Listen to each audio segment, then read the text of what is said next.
2024 లేదా 25లో డిగ్రీ లేదా బీటెక్ చదివారా? సాఫ్ట్‌వేర్ జాబ్ కోసం ఎదురు చూస్తున్నారా? అయితే కోడ్ జ్ఞాన్ 100 డేస్ కోర్సులో చేరండి. జాబ్ సాధించండి. Welcome to Suman TV. నేను మీ సుమన్ టీవీ నాగ్. మహిళలు 6 గంటలు దాటిన తర్వాత సాయంత్రం వేళలో పోలీస్ స్టేషన్‌కి వెళ్లి కంప్లెయింట్ ఇవ్వొచ్చా? చట్టాలు అసలు అటువంటి వాటికి ఏం చెప్తున్నాయి అనేది ఈరోజు మనతో పాటు హైకోర్టు అడ్వకేట్ అలగిరి రవీంద్రనాథ్ గారు ఉన్నారు. అది వారి మాటలోనే తెలుసుకుందాం. Hello sir. హాయ్ అండి నాగరాజ్ గారు. మహిళలు సార్, వాళ్ళకి ఇబ్బందికరమైనటువంటి ఏదైనా ఇన్సిడెంట్ జరిగినప్పుడు 6 గంటల తర్వాత పోలీస్ స్టేషన్ దగ్గరికి వెళ్ళి కంప్లైంట్ ఇవ్వొచ్చా? లేదు అనంటే మాకు ఇలాంటి ప్రాబ్లం ఉంది అనుకున్నప్పుడు పోలీసు వారే వాళ్ళ దగ్గరకు వచ్చి కంప్లైంట్ తీసుకునేటువంటి అవకాశం ఉంటుందా? అసలు ఎలా ఉంటుంది? చట్టాలు అటువంటి వాటి కోసం ఏం చెప్తున్నాయి? కొన్ని ప్రత్యేకమైనటువంటి సెక్షన్స్ ప్రకారం ముఖ్యంగా సిఆర్పిసి 46/4, అదేవిధంగా సిఆర్పిసి సెక్షన్ 51, ఈ యొక్క సెక్షన్స్ పర్టికులర్గా మహిళలు కోర్టుకి వెళ్ళే ముందు అంటే పోలీస్ స్టేషన్కి వెళ్ళేటప్పుడు పోలీస్ స్టేషన్లో ఏ సమయాల్లో కంప్లైంట్ చేయొచ్చు, మహిళలు ముఖ్యంగా కంప్లైంట్ చేసేటప్పుడు కానీ లేదా మహిళల్ని అరెస్ట్ చేసేటప్పుడు పూర్తిగా పాటించాల్సిన విధి విధానాలన్నింటినీ కూడా ఈ యొక్క సెక్షన్స్ చెప్తూ ఉన్నాయి. కొన్ని జడ్జిమెంట్లో కూడా సుప్రీంకోర్టు, అలహాబాద్ హైకోర్టు, అదేవిధంగా మన ఆంధ్రప్రదేశ్ హైకోర్టు కూడా కొన్ని సందర్భాల్లో కొన్ని నియమావళి అయితే కొంత ప్రాక్టీస్ చెప్పడం కూడా జరిగింది. అందులో కొన్ని విషయాలు నేను మీతో షేర్ చేసుకుంటాను నాగరాజు గారు. ముఖ్యంగా మహిళలు కంప్లైంట్ చేయాలంటే 2 రకాలుగా మార్గాలు ఉంటాయి. ఏదైనా ప్రాబ్లం జరిగింది, ఏదైనా అఘాయిత్యం జరిగింది, అది చిన్నదా పెద్దదా, భర్త కొడుతున్నాడు, అత్తమామలు మానసికంగా వేధింపులు గురి చేస్తున్నారు, రకరకాల కేసులు మనం రోజు చూస్తుంటాం. ఇటువంటి సందర్భాల్లో మహిళలు ప్రత్యేకించి పోలీస్ స్టేషన్కి వెళ్ళాలా అంటే ఇక్కడ డైరెక్ట్గా మహిళలు పోలీస్ స్టేషన్కి వెళ్ళాల్సిన అవసరమే లేదు. ఇది ఫస్ట్ పాయింట్ గుర్తుపెట్టుకోండి. ఎందుకంటే ఇప్పుడు టెక్నాలజీ బాగా అందుబాటులోకి వచ్చిన తర్వాత, ఫోన్ సౌకర్యం బాగా పెరిగిన తర్వాత 100 కాల్ చేస్తే లేదా 102 కాల్ చేస్తే డైరెక్ట్గా పోలీసులే ఇంటికి వచ్చి ఫిర్యాదు తీసుకోవాలి. ఇది వాళ్ళ యొక్క నియమం. It's a rule. అన్ని సందర్భాల్లో ప్రతిసారి పోలీస్ స్టేషన్కి వెళ్ళాల్సిన అవసరం కూడా లేదు. ఇది గుర్తుపెట్టుకోవాలి. నెంబర్ 2, ఒకవేళ అక్కడ ఫోన్స్ కానీ ఏది అందుబాటులో లేదు, ఖచ్చితంగా పోలీస్ స్టేషన్కి వెళ్ళాలి అనుకుంటే 6 గంటలు కాదు, 24/7 ఎప్పుడైనా పోలీసులు కంప్లైంట్ చేయడానికి పోలీస్ స్టేషన్కి వెళ్ళవచ్చు. ఇది క్లియర్గా చెప్తుంది. Lalit Kumar versus state of UP అన్నటువంటి కేసులో సుప్రీంకోర్టు క్లియర్ గైడ్లైన్స్ ప్రకారం మహిళలు కంప్లైంట్ చేయడానికి ఏ సమయంలోనైనా వెళ్ళవచ్చు. ఇది క్లియర్గా చెప్తారు. ఇది ఇంకొక విషయం కూడా ఇక్కడ గుర్తుపెట్టుకోవాలి. ప్రతి పోలీస్ స్టేషన్లో కూడా ఒక మహిళా సిబ్బంది రాత్రిపూట కూడా డ్యూటీలో ఉంటారు. ఇది రూల్ అనమాట. యాక్చువల్గా law and order department rule ప్రకారం ప్రతి పోలీస్ స్టేషన్లో ఒక మహిళా పోలీస్ అధికారి ఖచ్చితంగా, అది కానిస్టేబుల్ కావచ్చు, ఏఎస్ఐ స్థాయిలో కావచ్చు, తప్పనిసరిగా నైట్ డ్యూటీలో పోలీసులు ఉంటారు. ఉండకుండా ఏ పోలీస్ స్టేషన్ కూడా ఉండదు. రూల్ ప్రకారం నడుస్తూ ఉంటుంది.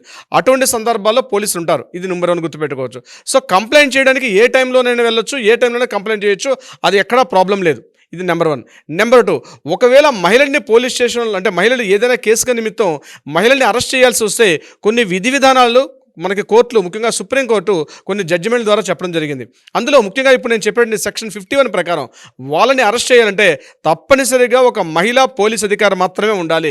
వితౌట్ మహిళా పోలీస్ అధికారి లేకుండా ఓన్లీ మేల్ స్టాఫ్ తోటి మాత్రం మహిళల్ని అరెస్ట్ చేయడం అనేది చట్ట వ్యతిరేకం, పూర్తిగా నిషేధించారన్నమాట. ఏ యొక్క మేల్ ఆఫీసర్ కూడా ఒక మహిళని ఆమె దోషి చేసిన, ఆమె ఈవెన్ దో మర్డర్ చేసినటువంటి లేడీ మీద కూడా ఒక మేల్ ఆఫీసర్ ఎట్టి పరిస్థితుల్లో కూడా టచ్ చేసే అధికారం లేదు. ఖచ్చితంగా ఫిమేల్ స్టాఫ్ ఉండాలి, ఒక ఉమెన్ స్టాఫ్ ఉండాలి.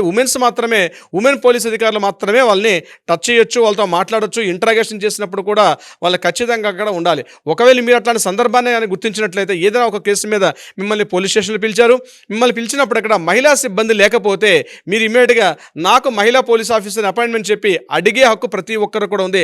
ఆర్టికల్ 14, ఆర్టికల్ 21 ప్రకారం ఒక మహిళా ఆఫీసర్ని అపాయింట్ చేయండి, అప్పుడు మాత్రమే నేను మీతో మాట్లాడతానని చెప్పి మీరు ఆ పోలీస్ అధికారికి మీరు సూచించే అవకాశం కూడా మీకుంది.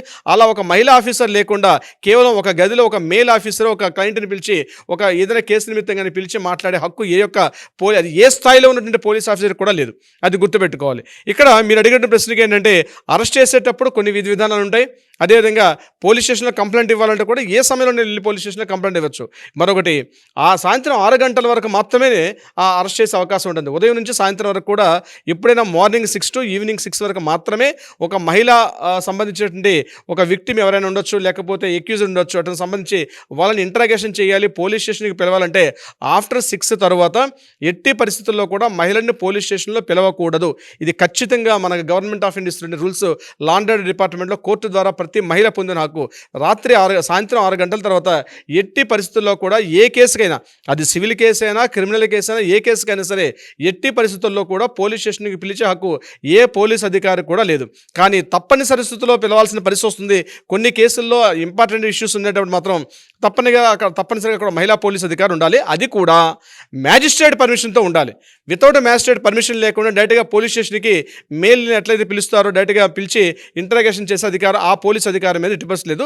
ఖచ్చితంగా మ్యాజిస్ట్రేట్ యొక్క అనుమతి తీసుకొని మాత్రమే పోలీస్ స్టేషన్కి పిలవాలి, పోలీస్ స్టేషన్లో ఇంటరాగేషన్ చేయాలి. సో ఇది క్లియర్గా సెక్షన్స్ చెప్తున్నాయి. ఏదైనా సందర్భం ఉంటే అందుకనే ప్రతిసారి పోలీస్ స్టేషన్కి వెళ్లకుండా చేతిలో ఉన్న మొబైల్తో కూడా ఏదైనా కంప్లైంట్ ఇవ్వచ్చు. పోలీసులు పిలిచినప్పుడు మాత్రం రెస్పాండ్ అవ్వాలి. తప్పించుకొని తిరగడం అనేది కరెక్ట్ అయిన పద్ధతి కాదు. కానీ మీకంటూ కొన్ని హక్కులు ఉన్నాయి. ఆ హక్కులు మీరు తెలుసుకొని ఆ హక్కులు తగ్గట్టుగా మీరు ప్రవర్తించాలి. ఇది మహిళలకు సంబంధించి నాగరాజ్ గారు. ఓకే సార్, అంటే మీరు చెప్పిన దాని ప్రకారం అయితే ఇన్ఫర్మేషన్ చాలా డీటెయిల్డ్గానే ఉంది. అంటే ఎలా స్పందించాలి అండ్ వాళ్ళు పిలిచినప్పుడు కూడా రావాల్సి ఉంటుంది అనేటువంటి విషయాన్ని డిజిటల్ ఫార్మేట్లో కూడా ఇలా యూటిలైజ్ చేసుకోవచ్చు అని చెప్పేసి మీరు చెప్పడం జరిగింది. ఇదంతా ఒక వెర్షన్ అన్న. మైనర్స్కి వచ్చేటప్పటికి అసలు ఏ విధంగా ఉండేటువంటి అవకాశం ఉంటుంది? ఎందుకంటే కొంతమంది పిల్లలదైతే అసలు ఫేస్ కూడా చూపించరు. అంటే భద్రతా దృష్ట్యా లేదు భవిష్యత్తు దృష్ట్యా చూపించడం జరగదనమాట. అయితే మైనర్ విషయంలో ఏ విధంగా ఉంటుంది? వెళ్ళి కంప్లైంట్ ఇవ్వడానికి అవకాశం ఉంటుందా? ఇది నిజంగా చాలా ఇంపార్టెంట్ న్యూస్ నాగరాజ్ గారు. మైనర్స్ అంటే బిలో 18 ఇయర్స్, బిలో 16 ఇయర్స్ పిల్లలు కూడా ఇక్కడ మేజర్ అయి ఇవ్వాలి, మైనర్స్ ఇవ్వకూడదు నియమం ఎక్కడ లేదు. మనకు ఆర్టికల్ 14 అండ్ ఆర్టికల్ 15 క్లియర్గా స్పష్టం చెప్తుంది. సమానపు హక్కులు ఉన్నాయి ప్రతి ఒక్కరు కూడా, అమ్మాయి అయినా అబ్బాయి అయినా. మైనర్గా ఉన్నటువంటి అమ్మాయిలైనా అబ్బాయిలైనా సరే మీకు ఏదైనా ప్రాబ్లం ఉంది మీ ఇంటిలో కావచ్చు, మీ ఫ్యామిలీలో కావచ్చు, మీ ఊర్లో కావచ్చు, మీ వీధిలో కావచ్చు, మైనర్స్ కూడా ఏదైనా సమస్య గుర్తిస్తే ఇమ్మీడియట్గా మైనర్స్ కూడా పోలీస్ స్టేషన్కి వెళ్ళి కంప్లైంట్ చేసే హక్కు ఉంది. ఇది ఈ వీడియోని వీలైనంత మందికి షేర్ చేయండి. ప్రతి ఒక్కరు కూడా న్యాయపరంగా ఉన్న హక్కులు తెలుసుకోవడం మనకు ఒక సామాజిక బాధ్యత. ముఖ్యంగా నాగరాజ్ గారు మీరు ఒక రెస్పాన్సిబిలిటీ తీసుకుంటారు ఇటువంటి విషయాల్లో కూడా. సో మైనర్స్ మీద చాలా చాలా తక్కువ వీడియోస్ ఉంటాయి. కానీ మైనర్స్ కూడా తప్పనిసరిగా హక్కులు తెలుసుకోవాలి. ఏంటంటే మీరు కూడా పోలీస్ స్టేషన్కి వెళ్ళి ఎవరి మీదైనా కంప్లైంట్ ఇవ్వాలంటే కూడా ఇదే హక్కులు వర్తిస్తాయి. అంటే మీరు 6 గంటల తర్వాత మీకు నియమం ఉంటుందంటే మైనర్స్ అయినా సరే ఒక కంప్లైంట్ ఇస్తే ఇమ్మీడియట్గా తీసుకోవాలి. మైనర్ వెళ్ళి ఒక కంప్లైంట్ ఇస్తే ఇమ్మీడియట్గా తీసుకోవాలి. అక్కడ స్టేషన్ ఆఫీసర్ కానీ ఒక ఎస్ఐ ర్యాంకులో కానీ ఏఎస్ఐ ర్యాంకులో కానీ ఒక మైనర్ వచ్చి ఒక కంప్లైంట్ ఇస్తే ఇమ్మీడియట్గా అక్కడ బేసిక్ ఇన్వెస్టిగేషన్ చేసి బేసిక్ అక్కడ ప్రాథమిక విచారణ చేసి ఇమ్మీడియట్గా ఆ కేసును కట్టమని చెప్పి సుప్రీంకోర్టు అనేక సందర్భాలు చెప్తుంది. నాట్ ఓన్లీ మైనర్సే కాదు, ఇందాక మీకు ఒక పాయింట్ చెప్పడం కూడా మర్చిపోయాను, మహిళలు కూడా ఏదైనా సందర్భంలో పోలీస్ స్టేషన్కి వచ్చి రిటర్న్ కంప్లైంట్ ఇస్తే ఇమ్మీడియట్గా తీసుకోవాలి. సమయం కూడా వృధా చెయ్యవద్దు అని చెప్పి కూడా మనకి ఒక జడ్జిమెంట్లో కూడా చెప్పడం, సమయం కూడా వృధా చేయదు, టైంని వేస్ట్ చేయవద్దు. మీరు పోలీస్ స్టేషన్కి వెళ్ళాలంటే విత్ ఇన్ మినిట్స్లో ఒక కంప్లైంట్ ఉందంటే కంప్లైంట్కి ఫైల్ చేయాల్సిందే తప్పించి మేము ఆలోచిస్తాం అంటే ప్రాథమికంగా ఉన్నటువంటి ఆ ఇన్ఫర్మేషన్ దొరికింది అంటే ఎవిడెన్సెస్ ఉన్నాయి అంటే ఒక మహిళ వచ్చి బేసిక్ ఎవిడెన్స్తో వచ్చి ఈ రకంగా నాకు జరిగింది, నా మీద కంప్లైంట్ తీసుకోమని చెప్పి ఒక మహిళ వచ్చి చెప్పినా, ఒక మైనర్గా ఉన్న అమ్మాయి అయినా అబ్బాయి అయినా ఎవరు చెప్పినా సరే ఇమ్మీడియట్గా కేసు ఫైల్ చేయాల్సిన అవసరం, సమయం కూడా వృధా చేయకుండా ఫైల్ చేయమని చెప్పి సుప్రీంకోర్టు ముఖ్యంగా ఈ DK Basu versus state of West Bengal అనే కేసులో స్పష్టంగా చెప్పింది.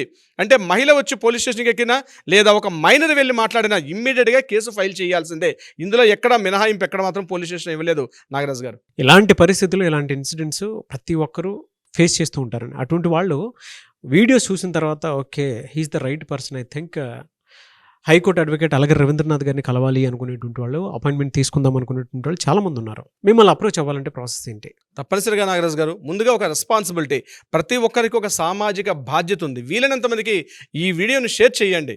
అట్ ద సేమ్ టైం నేను మరొక విషయం కూడా చెప్తున్నాను, కింద స్క్రోల్తో నెంబర్ని కాంటాక్ట్ చేయగలిగితే మన లీగల్ టీం వాళ్ళకి అప్రోచ్ అవుతారు, కావలసిన సలహా సంప్రదింపులు కూడా ఇచ్చే ప్రయత్నం చేస్తారు. ప్రతిరోజు కొన్ని వందల కాల్స్ వస్తుంటే కొన్ని సందర్భాల్లో లిఫ్ట్ చేయలేకపోవచ్చు. అటువంటి సందర్భాల్లో కింద వాట్సాప్ నెంబర్ ఉంది, కంటెంట్ మీరేమనుకుంటున్నారో విషయాన్ని ఇవ్వండి, మన లీగల్ టీం వస్తారు. బట్ ఏదైనా ప్రైర్ అపాయింట్మెంట్ తీసుకొని రాగలిగితే మాత్రం చాలా ఈజీగా ఉంటుంది Nagaraj garu. Definitely sir, thank you so much Alagar Ravindranath garu. Thank you so much Nagaraj garu. చూసారు కదండి వీడియో. ఈ వీడియోపై మీ అభిప్రాయాన్ని కమెంట్ బాక్స్లో పోస్ట్ చేయండి. మీకు ఏదైనా డౌట్స్ ఉంటే మాత్రం కింద కమెంట్ బాక్స్లో మాకు వీటి మీద సలహాలు సూచనలు కావాలంటే వాటి మీద మేము వీడియోస్ చేస్తాం. లేదు పర్సనల్ అపాయింట్మెంట్ కావాలనుకుంటే మాత్రం స్క్రీన్ మీద అలగర్ రవీంద్రనాథ్ గారి కాంటాక్ట్ నెంబర్ కనిపిస్తుంది, దానికి మీరు కాల్ ఆర్ మెసేజ్ వాట్సాప్ చేసి అపాయింట్మెంట్ బుక్ చేసుకోండి. ఈ వీడియో లైక్ చేయండి, షేర్ మాత్రం తప్పకుండా చేయండి. ఇలాంటి మరిన్ని వీడియోస్ కోసం మా ఛానల్ ఫాలో అవ్వండి. Thank you.